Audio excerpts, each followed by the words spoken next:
আসসালামু আলাইকুম রহমতুল্লাহি ওবরাকাতুহু। Society for social and technological support Bangladesh office কর্তৃক পরিচালিত আনাস বিন মালিক রাদিয়াল্লাহু তাআলা ইসলামিক কমপ্লেক্স কর্তৃক আয়োজিত দূরশিক্ষণ কার্যক্রমের অংশে আজকের এই ভিডিও ক্লাসে সকল দর্শনার্থী, অভিভাবক, অভিভাবিকাবিন্দু ও আমার শিক্ষার্থীবিন্দু সকলকে আন্তরিক অভিনন্দন। আজকে তোমাদের জন্য আমি আরও একটি বিশেষ ক্লাস নিয়ে উপস্থিত হয়েছি। তোমরা অবশ্যই জানো, এর মধ্যে সারা দেশব্যাপী বিশেষ মূল্যায়নের জন্য সরকার কর্তৃক নির্দেশিত অ্যাসাইনমেন্ট তৈরির কাজ চলছে তোমাদের। তাই তোমাদের জন্য অ্যাসাইনমেন্টের উপর একটি ভিডিও ক্লাস তৈরি করলাম। আশা করি তোমরা উপকৃত হবে। আর আজকের এই পুরো ক্লাসটি জুড়েই আমি জনাব মোহাম্মদ সুলাইমান স্যার রয়েছি তোমাদের সাথে পুরো সময়টি জুড়েই ইনশাল্লাহ। তো প্রিয় শিক্ষার্থীবিন্দু, আজকে আমি যাদের জন্য বিষয়টা উপস্থাপন করছি সেটা হলো অ্যাসাইনমেন্ট 1, অর্থাৎ নবম শ্রেণীর শিক্ষার্থীদের জন্য, যাদের বাংলাদেশ ও বিশ্ব পরিচয় কম্পালসারি বিষয়টা অবশ্যই যে সকলের রয়েছে এবং সকলের জন্যই প্রথম যে অ্যাসাইনমেন্ট, এই অ্যাসাইনমেন্টের উপরে আমার আজকের ক্লাসটি। তো প্রিয় শিক্ষার্থীবিন্দু, নিচের বিষয়গুলো লক্ষ্য করো। প্রবন্ধ দেওয়া আছে পূর্ব বাংলার আন্দোলন ও জাতীয়তাবাদের উত্থান এবং স্বাধীন বাংলাদেশ। এই বিষয়বস্তুর আলোকে আমাদের আজকের পাঠ, অর্থাৎ অ্যাসাইনমেন্ট 1, বিষয় বাংলাদেশ ও বিশ্ব পরিচয়, শ্রেণী নবম। শিক্ষণফল আমরা যা শিখতে পারবো, সর্বপ্রথম অ্যাসাইনমেন্ট তৈরির পদ্ধতি তোমরা বুঝতে পারবে। 2, অ্যাসাইনমেন্টের বিষয়বস্তুগুলি জানতে পারবে এবং অ্যাসাইনমেন্ট নিজেই তৈরি করতে সক্ষম হবে। চলো তাহলে আমরা আমাদের পাঠের আলোকে শুরু করি। সর্বপ্রথম হলো অ্যাসাইনমেন্ট তৈরির পদ্ধতি। কিভাবে অ্যাসাইনমেন্ট তৈরি করতে হবে হয়তোবা তোমাদের ধারণা নেই, তাই বলছি। অ্যাসাইনমেন্ট তৈরির 2টা পদ্ধতি। প্রথম পদ্ধতি হলো কভার পৃষ্ঠা প্রস্তুত করা এবং দ্বিতীয় পদ্ধতি হলো মূল কাজ লিপিবদ্ধকরণ। এই দুটো মূল কাজ আমরা এখন একটু বুঝে নেব। সর্বপ্রথম কিভাবে আমরা কভার পৃষ্ঠা তৈরি করব, খেয়াল করো, এখানে দেওয়া আছে কভার পৃষ্ঠা প্রস্তুতের জন্য তোমাকে সর্বপ্রথম লিখতে হবে তোমার বিদ্যালয়ের নাম, তারপরে শিক্ষার্থীর নাম অর্থাৎ তোমার নিজের নাম, তারপরে তোমার শ্রেণী, তারপরে তোমার রোল নম্বর, তারপরে তোমার বিষয় এবং ওই উক্ত বিষয়ের অ্যাসাইনমেন্ট নং। যদি এটা তোমাদের বাংলাদেশের বিশ্ব পরিচয়ের প্রথম অ্যাসাইনমেন্ট, তাই এখানে 1 লেখা আছে। যখন 2 নম্বরটা প্রস্তুত করবে তখন এখানে 2 লিখে দিবা। প্রত্যেকটা বিষয়ের ক্ষেত্রেই এরকম কভার পৃষ্ঠা প্রস্তুত করতে হবে। তো সব বিষয়ের জন্য কভার পৃষ্ঠার একই কাজ। এবার আসো মূল কাজ, দ্বিতীয় পৃষ্ঠা। মূল কাজটা লিখতে গেলে তোমাকে 2টো কাজ করতে হবে।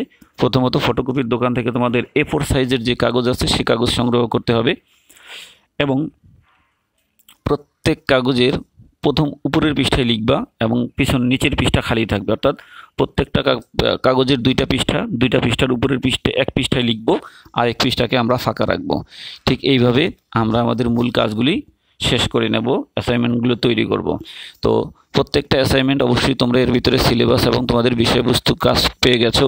তারপরে আমি উল্লেখ করছি অ্যাসাইনমেন্ট 1-এর জন্য বিবেচ্য বিষয় অধ্যায় 1 পূর্ব বাংলার আন্দোলন ও জাতীয়তাবাদের উত্থান, অধ্যায় 2 স্বাধীন বাংলাদেশ। এই 2টা বিষয়ে অধ্যায়ের উপরে তোমাদের 1 নম্বর অ্যাসাইনমেন্ট। তো 1 নম্বর অ্যাসাইনমেন্টে নির্ধারিত কাজ, প্রথম অধ্যায়ের উপরে প্রথম কাজ সেটা হলো জাতীয়তাবাদের উন্মেষে ভাষা আন্দোলনের গুরুত্ব বিশ্লেষণ করুন এবং স্বাধীনতার পর যুদ্ধবিধ্বস্ত বাংলাদেশের পুনর্গঠন প্রক্রিয়ার বর্ণনা দাও। এই 2টা অধ্যায় থেকে তোমাদের এই 2টা কাজ। তো প্রিয় শিক্ষার্থীবিন্দু, চলো আমরা শুরু করি। অর্থাৎ মূল আলোচনা, যেভাবে তোমরা লিখবা এবং যে বিষয়গুলি তোমাদের অবশ্যই লিখতে হবে সেই বিষয়গুলো। সর্বপ্রথম জাতীয়তাবাদের উত্থানে ভাষা আন্দোলনের গুরুত্ব। 1 নম্বর কাজের ক্ষেত্রে সর্বপ্রথম যে বিষয়গুলি তোমাদের লক্ষণীয় সেটা হলো জাতীয়তাবাদের উন্মেষে ভাষা আন্দোলনের গুরুত্ব। যে বাঙালি জাতীয়তাবাদের বিকাশে ভাষা আন্দোলন সকলকে ঐক্যবদ্ধ করেছিল। পাকিস্তানের প্রতি আগে যে মোহ ছিল তা দ্রুত কেটে যায় এই ভাষা আন্দোলনের কারণে। নিজস্ব জাতিসত্তা সৃষ্টিতে ভাষা ও সংস্কৃতির সম্পর্ক এবং গুরুত্ব পূর্ব বাংলার মানুষের কাছে অধিকতর স্পষ্ট হয়ে ওঠে। বাঙালি হিসেবে নিজেদের আত্মপরিচয়, রাজনীতি, অর্থনীতি, শিক্ষা, সংস্কৃতি গড়ে তোলার গুরুত্ব উপলব্ধি করতে থাকে পূর্ব পাকিস্তানের মানুষেরা। ভাষাকেন্দ্রিক এই ঐক্য জাতীয়তাবাদের মূল ভিত্তি রচনা করে, যা পরবর্তী সময়ে স্বাধীন বাংলাদেশের রাষ্ট্র প্রতিষ্ঠায় গুরুত্বপূর্ণ ভূমিকা রাখে। যেহেতু আমরা স্বাধীন বাংলাদেশের নাগরিক, আমাদের দেশ এখন পরাধীন নয়, স্বাধীন। 1971 সালে স্বাধীনতা যুদ্ধে টানা 9 মাস রক্তক্ষয়ী যুদ্ধের বিনিময়ে স্বাধীন হয় আমার এই প্রাণের বাংলাদেশ। কিন্তু 1971 সালে সাথে সাথেই বাঙালিরা যুদ্ধের জন্য প্রস্তুতি নেয়নি। এই স্বাধীনতার সংগ্রাম বা জাতীয়তাবাদের উন্মেষের ভাষা আন্দোলনের গুরুত্ব অপরিসীম। বাঙালির জাতীয়তাবাদের উন্মেষে ভাষা আন্দোলনের একটা বিরাট ভূমিকা রয়েছে, সেটাই আমরা জানবো এখন। কি ভূমিকা রয়েছে ভাষা আন্দোলনের? বাঙালি জাতীয়তাবাদের মূল ভিত্তি হচ্ছে 52 ভাষা আন্দোলন। স্বাধীন বাংলাদেশের রাষ্ট্র প্রতিষ্ঠার পিছনে এই ভাষা আন্দোলনের অনেক গুরুত্ব রয়েছে। ভাষা আন্দোলনের মাধ্যমে তৎকালীন পূর্ব বাংলার গণতান্ত্রিক আন্দোলন সুসংহত হয় এবং অগ্রগতি লাভ করে। ভাষা আন্দোলনের চেতনাই জনগণের মধ্যে পরবর্তীকালে 71-এর মহান স্বাধীনতা যুদ্ধের এক নতুন চেতনার উন্মেষ ঘটায় এবং এর মাধ্যমে ক্রমান্বয়ে বাঙালি জাতীয়তাবাদের বিকাশ ঘটে। স্বাধীনতার সঙ্গে বাংলাদেশের আদর্শগত কোনো যোগসূত্র ছিল না বললেই চলে, অর্থাৎ পাকিস্তানের সঙ্গে বাংলাদেশের আদর্শগত কোনো যোগসূত্র ছিল না। মূল কারণ হিসেবে বলা যায় উভয় অঞ্চলের মধ্যকার ভাষাগত বিরোধ। ভাষাগত বিরোধের কারণে বাংলাদেশের জনগণ পাকিস্তানের ফান্ডামেন্টাল আইডিওলজির সঙ্গে কখনোই একাত্মতা অনুভব করতে পারেনি। অর্থাৎ পূর্ব বাংলা এবং পশ্চিম বাংলা, পূর্ব পাকিস্তান এবং পশ্চিম পাকিস্তান, দুই পাকিস্তানের ভিতরে যে মূল যে সমস্যাটা দেখা দেয় সেটা হচ্ছে ভাষাগত বিরোধ নিয়ে সে সমস্যাটা দেখা দেয়, যেটা আমরা পূর্বর শ্রেণীগুলিতে অবশ্যই জেনেছি মূল কারণগুলি। সাথে পাকিস্তান প্রতিষ্ঠার অব্যাহতির পরেই ভাষা আন্দোলনের যে প্রয়োজনীয়তা অনুভব করে পূর্ব বাংলার মানুষ, 1947 সালের সেপ্টেম্বরে পূর্ব বাংলা তমুদ্দুন মজলিস নামে একটি সামাজিক ও সাংস্কৃতিক সংগঠনের মাধ্যমে ভাষা আন্দোলনের সূত্রপাত। এই সংগঠনটা গঠিত হয় এবং এই সংগঠনের নেতৃবৃন্দুর মাধ্যমেই ভাষার অধিকার প্রতিষ্ঠার জন্য আন্দোলন সংগ্রাম শুরু করে। প্রতিষ্ঠানটার নাম হচ্ছে তমুদ্দুন মজলিস। 1947 সালে গঠিত হয়েছিল। তমুদ্দুন মজলিসের নেতৃত্বে ছিলেন ঢাকা বিশ্ববিদ্যালয়ের তৎকালীন তরুণ অধ্যাপক আবুল কাশেম। আর সেই ভাষা আন্দোলনের প্রভাব বাংলার সুদীর্ঘ রাজনৈতিক ইতিহাসের প্রতিটা পরতে প্রত্যক্ষ করা যায়, যার সার্থক ফসল আজকের এই স্বাধীন সার্বভৌম বাংলাদেশ। তৎকালীন পাকিস্তানের রাষ্ট্রপ্রধান মোহাম্মদ আলী জিন্না ঢাকায় এসে এক সমাবেশে ঘোষণা দেন, Urdu shall be the state language of Pakistan. কিন্তু এদেশের ছাত্র, যুবক সহ সকল শ্রেণী পেশার মানুষ তখন নো ইট ক্যান বি ধ্বনি তুলে তার এই দৃষ্ট ঘোষণার বলিষ্ঠ প্রতিবাদ জানিয়েছিল। অর্থাৎ সেটাকে সহজে তারা মেনে নিতে চায়নি।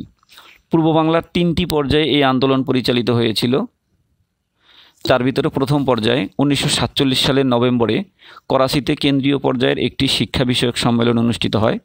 সালটা মনে রাখবে, 1947 সালের নভেম্বরে করাচিতে কেন্দ্রীয় শিক্ষা বিষয়ক একটি সম্মেলন অনুষ্ঠিত হয়।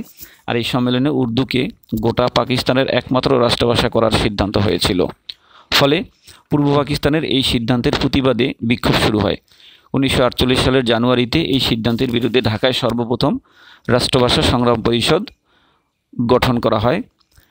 1948 সালে ঢাকায় রাষ্ট্রভাষা সংগ্রাম পরিষদ গঠন করা হয় এবং দাবি পূরণে শান্তিপূর্ণ আন্দোলনের নীতিও গ্রহণ করেছিল।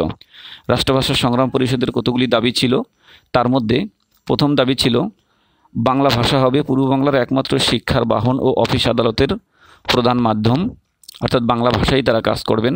গোটা পাকিস্তানের রাষ্ট্রভাষা হবে বাংলা ও উর্দু। গোটা পাকিস্তানের রাষ্ট্রভাষা, দেখো এখানে এই যে রাষ্ট্রভাষা সংগ্রাম বাংলাদেশে পূর্ব বাংলা রাষ্ট্রভাষা সংগ্রাম পরিষদের যে নীতি নির্ধারণীয় যে কর্মসূচি তারা দিয়েছিল, সেই কর্মসূচির মধ্যে 2 নম্বরই বলছে গোটা পাকিস্তানের রাষ্ট্রভাষা হবে বাংলা এবং উর্দু। এই সিদ্ধান্তের ভিত্তিতেই আন্দোলন পরিচালিত হয়েছিল প্রথম পর্যায়ে। দ্বিতীয় পর্যায়ে চলে আসে, যেহেতু 3টা পর্যায়ে ছিল।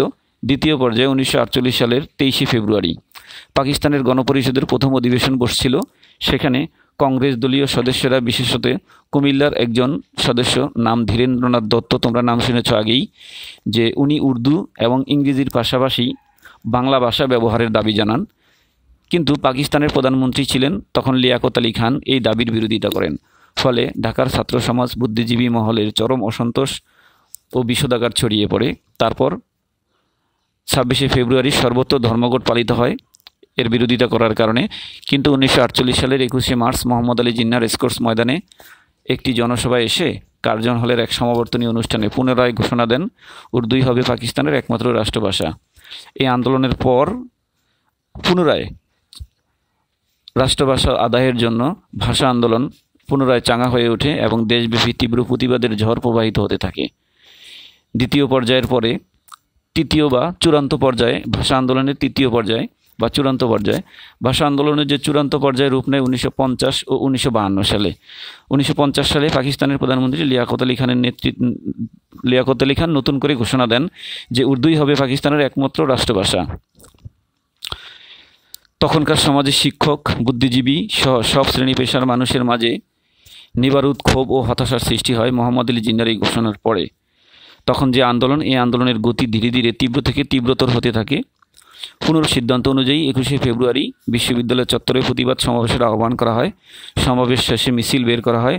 সেই মিছিলে ছাত্র সমাজের প্রতিবাদী কণ্ঠে ধ্বনিত হচ্ছিল যে স্বাধিকার প্রতিষ্ঠার দাবি, অর্থাৎ বাংলা ভাষাকে রাষ্ট্রভাষা করার দাবি প্রতিধ্বনিত হচ্ছিল। ক্রমান্বয়ে উত্তাল হতে থাকে ঢাকার রাজপথ, সেই সাথে সারা দেশের রাজপথই তখন উত্তাল হতে থাকে আন্দোলন সংগ্রামে।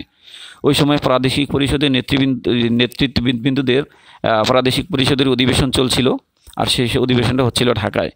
ভাষার দাবিতে সোচ্চার মিছিলটি জোর কদমে এগিয়ে চলল প্রাদেশিক ভবনের অভিমুখে, কিন্তু মিছিলকে ছত্রভঙ্গ করার জন্য তখন বেপরোয়া পুলিশ গুলিবর্ষণ করেছিল। সেই গুলির আঘাতে একে একে রাজপথে লুটিয়ে পড়েছিল সালাম, বরকত, রফিক, জব্বার সহ প্রমুখ আন্দোলনকারী তরুণ যুবকেরা। ভাষার জন্য এই আন্দোলনের জীবনদানের মধ্যে দিয়ে প্রতিষ্ঠিত হয় বাংলার ইতিহাসের এক বিরল দৃষ্টান্ত, যে এই আন্দোলনই পর্যায়ক্রমে বাঙালি জাতিকে 1971 সালের মহান মুক্তিযুদ্ধের চেতনায় উদ্বুদ্ধ করেছিল।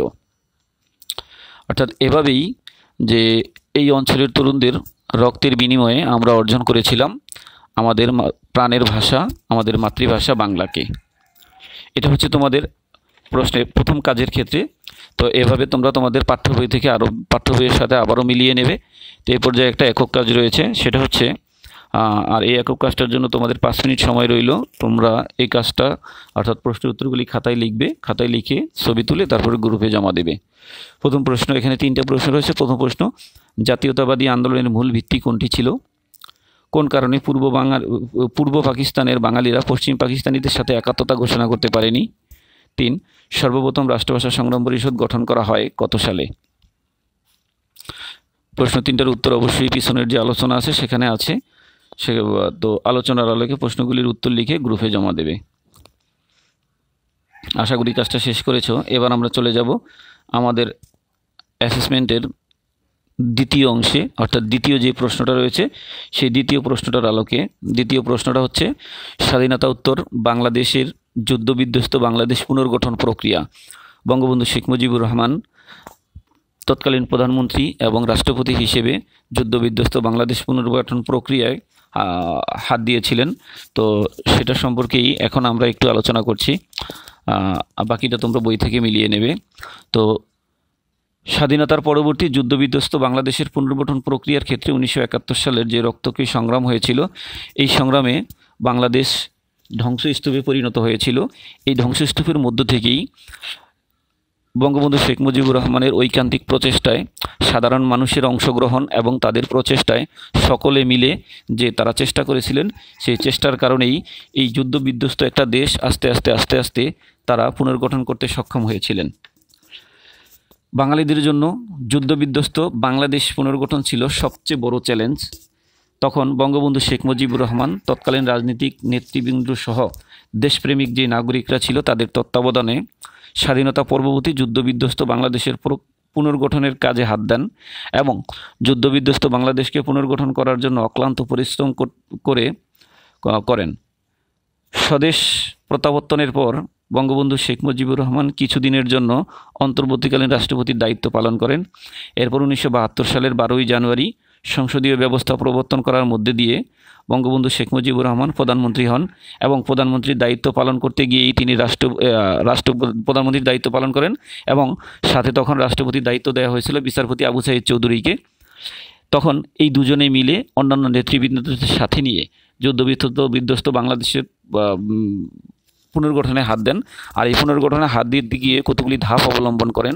কয়েকটা ধাপে তিনি বাংলাদেশকে, অর্থাৎ বাংলাদেশের বিভিন্ন প্রক্রিয়ায় উন্নয়ন করেন। তার মধ্যে সর্বপ্রথম যে কাজটা ছিল সেটা ছিল নতুন রাষ্ট্রের জন্য সংবিধান প্রণয়ন করা। কারণ একটা রাষ্ট্র পরিচালনার মূল দলিল হচ্ছে সংবিধান।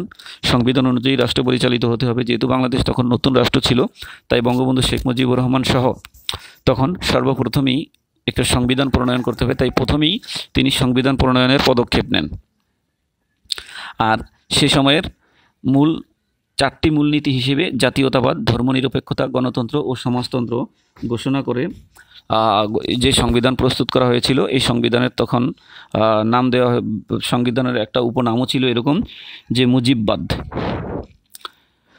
এরপরে নতুন রাষ্ট্র পুনর্গঠন 1972 সালে মুজিবুর রহমান মাত্র 1 বছরের মধ্যে দেশ পুনর্গঠনের জন্য উল্লেখযোগ্য কর্মসূচি গ্রহণ করেছিলেন।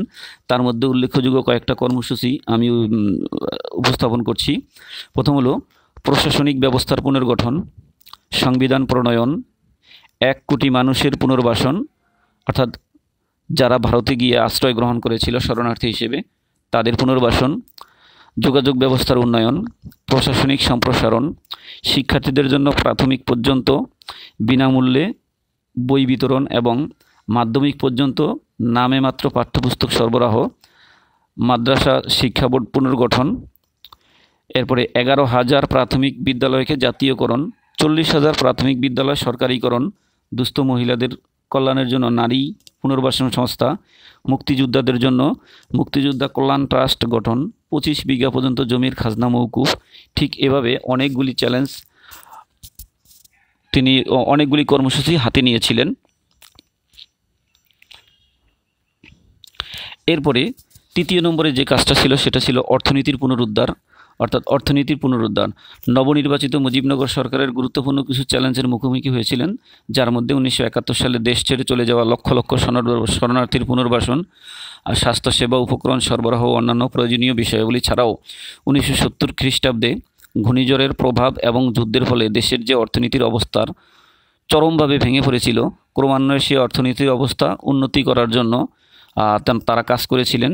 কিন্তু সেখানে বাদসাধে এরপরেই 1974 সালের দুর্ভিক্ষ, 1974 সালে যে মারাত্মক একটা বন্যা হয়েছিল, ঘূর্ণিঝড় বন্যা হয়েছিল, সে বন্যায় একটা দুর্ভিক্ষ নেমে আসে। সেই দুর্ভিক্ষ আসার কারণে যে যুদ্ধবিধ্বস্ত দেশের অর্থনীতির পুনরুদ্ধার করতে কিছুটা সময় লেগেছিল। 4 নম্বর পয়েন্ট হলো পররাষ্ট্রনীতি। 4 বছরের কম বয়সে বঙ্গবন্ধু শেখ মুজিবুর রহমান পররাষ্ট্রনীতি বাস্তবায়নে যে সাফল্য দেখিয়েছিলেন তা পৃথিবীর ইতিহাসে অদ্বিতীয়। অর্থাৎ বঙ্গবন্ধু শেখ মুজিবুর রহমান তার কূটনৈতিক কৌশলের মধ্যে দিয়ে যে যারা এই বাংলাদেশ মুক্তিযুদ্ধকালীন সময়ে যারা মুক্তিযুদ্ধের বিরোধিতা করেছিল তাদের সঙ্গেও তিনি বন্ধুত্ব স্থাপন করেছিলেন। এমনকি যাদের থেকে যেই রাষ্ট্রের কাছ থেকে আমরা স্বাধীনতা অর্জন করেছিলাম, পাকিস্তান, সেই পাকিস্তানের কাছ থেকেও বঙ্গবন্ধু শেখ মুজিবুর রহমান স্বীকৃতি আদায় করতে সক্ষম হয়েছিলেন। 5 নম্বর পয়েন্ট হলো সামরিক বাহিনী গঠন। শেখ মুজিবুর রহমান প্রত্যক্ষ তত্ত্বাবধানে বাংলাদেশ সেনাবাহিনী, বাংলাদেশ নৌবাহিনী, বাংলাদেশ বিমান বাহিনী গড়ে তোলেন। নবগঠিত রাষ্ট্রের স্বাধীনতা রক্ষাকল্পে তিনি সেনাবাহিনীকে শক্তিশালী করার জন্য বিস্তৃত প্রকল্প গ্রহণ করেছিলেন। 6 নম্বর পয়েন্ট জাতীয় রক্ষী বাহিনী গঠন। বঙ্গবন্ধু শেখ মুজিবুর রহমান যে ক্ষমতা লাভের পর জাতীয় সমাজতান্ত্রিক দল এর সশস্ত্র বিভাগীয় গণবাহিনীর কর্তৃক সংগঠিত বামপন্থী যে বিদ্রোহীরা ছিল, এই বামপন্থী বিদ্রোহীরা বঙ্গবন্ধু শেখ মুজিবুর রহমানের বিরুদ্ধে লড়াই শুরু করে, অর্থাৎ বিভিন্নভাবে ষড়যন্ত্র করতে শুরু করে। তখন বঙ্গবন্ধু শেখ মুজিবুর রহমান বিশেষ কিছু সদস্য নিয়ে একটি বাহিনী গঠন করেন, যেটাকে রক্ষী বাহিনী বলা হয়। আর এই রক্ষী বাহিনীর সদস্য ছিল তৎকালীন সেনাবাহিনীর মোট যে সেনাবাহিনীর সদস্য ছিল, এই মোট সেনাবাহিনীর সদস্যের 1/3, অর্থাৎ 3 ভাগের 1 ভাগ। তাদের মধ্য থেকেই বাছাই করে তিনি আলাদা একটা ফোর্স বাহিনী গঠন করেছিলেন, রক্ষী বাহিনী গঠন করেছিলেন।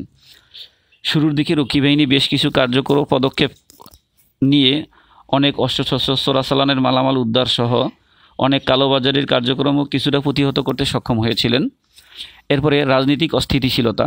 স্বাধীনতার পর অচিরেই মুজিবনগর সরকার ক্রমশ মুজিবনগর যে সরকার, এই সরকারের কার্যকরী বিভিন্ন পদক্ষেপ নেন। তার মধ্যে বিভিন্ন ধরনের প্রতিষ্ঠানকে রাষ্ট্রীয়করণ, শ্রমভিত্তিক সমাজতন্ত্র নীতি প্রশিক্ষণ, এরপরে অদক্ষতা, মাত্রা অতিরিক্ত দুর্নীতি, দুর্বল নেতৃত্বের কারণে অর্থাৎ রাজনৈতিক অস্থিতিশীলতা বাড়তে থাকে। রাজনৈতিক অস্থিরতার কারণে সংঘাতের মাত্রা আস্তে আস্তে বাড়তে শুরু করে। বঙ্গবন্ধু শেখ মুজিবুর রহমানও তার ক্ষমতা আস্তে আস্তে বাড়াতে থাকেন। 1974 খ্রিস্টাব্দের ডিসেম্বর মাসে বঙ্গবন্ধু শেখ মুজিবুর রহমান জরুরি অবস্থা জারি করেন।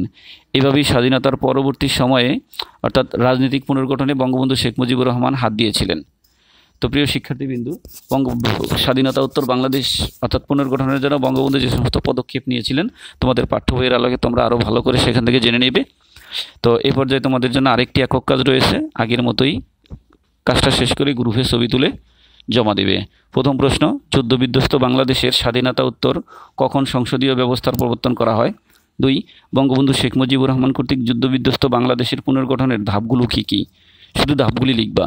লিখে এখানে এটার জন্য তোমাদের 5 মিনিট সময়। এই 5 মিনিট সময়ে ভিডিওটা এক্সটেন্ড করে কাজ শেষ করবে। কাজ শেষ করে গ্রুপে জমা দেবে।